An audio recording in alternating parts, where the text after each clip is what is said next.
हरे कृष्णा दोस्तों।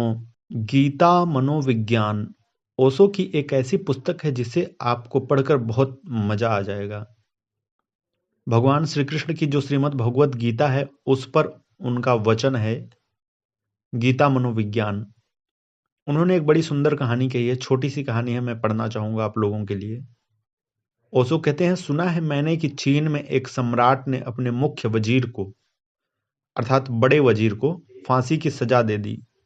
कुछ नाराजगी थी, लेकिन नियम था उस राज्य का कि फांसी के एक दिन पहले स्वयं सम्राट फांसी पर लटकने वाले कैदी से मिले और उसकी कोई आखिरी आकांक्षा हो तो पूरी कर दे।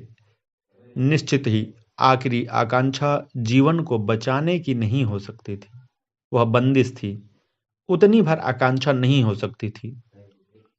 तो सम्राट पहुंचा, कल सुबह फांसी होगी, आज संध्या, और अपने वजीर से पूछा कि क्या तुम्हारी इच्छा है, पूरी करूंगा मैं, क्योंकि कल तुम्हारा अंतिम दिन है। वजीर एकदम दरवाजे के बाहर की तरफ देखकर रोने लगा। सम्राट ने कहा, तुम और रोते हो? कभी मैं कल्पना भी नहीं कर सकता। तुम्हारी आंखें और आंसुओं से भरी। बहुत बहादुर आदमी था, नाराज सम्राट कितना ही हो, लेकिन उसकी बहादुरी पर कभी शक न था।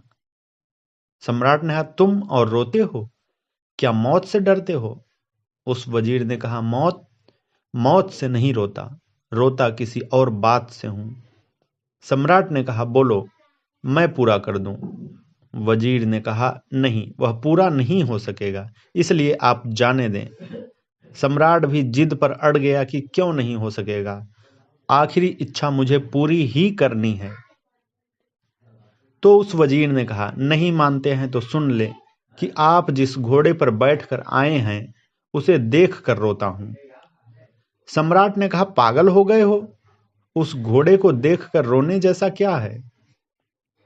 वजीर ने कहा, मैंने एक कला सीखी थी, 30 वर्ष लगाए उस कला को सीखने में। वह कला थी कि घोड़ों को आकाश में उड़ना सिखाया जा सकता है, लेकिन एक विशेष जात के घोड़े को, और उसे मैं खोजता रहा, वह नहीं मिला। अब कल सुबह मैं मर रहा हूं और जो सामने घोड़ा खड़ा है वह उसी जाति का है जिस पर आप सवार होकर आए हैं। सम्राट के मन को लोभ पकड़ा। आकाश में घोड़ा उड़ सके तो उस सम्राट की कीर्ति का कोई अंत न रहे पृथ्वी पर। उसने कहा, फिक्र छोड़ो मौत की, कितने दिन लगेंगे घोड़ा आकाश में उड़ना सीख सके? कितना समय लगेगा? उस वजीर ने कहा, 1 वर्ष। सम्राट ने कहा, बहुत ज्यादा समय नहीं है, अगर घोड़ा उड़ सका तो ठीक, अन्यथा मौत 1 साल बाद। फांसी 1 साल बाद भी लग सकती है अगर घोड़ा नहीं उड़ा। अगर उड़ा तो फांसी से भी बच जाओगे और आधा राज्य भी तुम्हें भेंट कर दूंगा। वजीर घोड़े पर बैठकर घर आ गया। पत्नी बच्चे रो रहे थे, बिलख रहे थे। आखिरी रात थी। घर आए वजीर को देखकर सब चकित हुए। कहा, कैसे आ गए? वजीर ने कहानी बताई। पत्नी और जोर से रोने लगी। उसने कहा, तुम पागल तो नहीं हो, क्योंकि मैं भली भांति जानती हूं कि तुम कोई कला नहीं जानते जिससे घोड़ा उड़ना सीख सके। व्यर्थ ही झूठ बोले। अब यह साल तो हमें मौत से भी बदतर हो जाएगा। और अगर मांगा ही था समय तो इतनी कंजूसी क्या? 20, 25, 30 वर्ष मांग सकते थे। 1 वर्ष तो ऐसे चूक जाएगा कि अभी आया अभी गया, रोते रोते चूक जाएगा।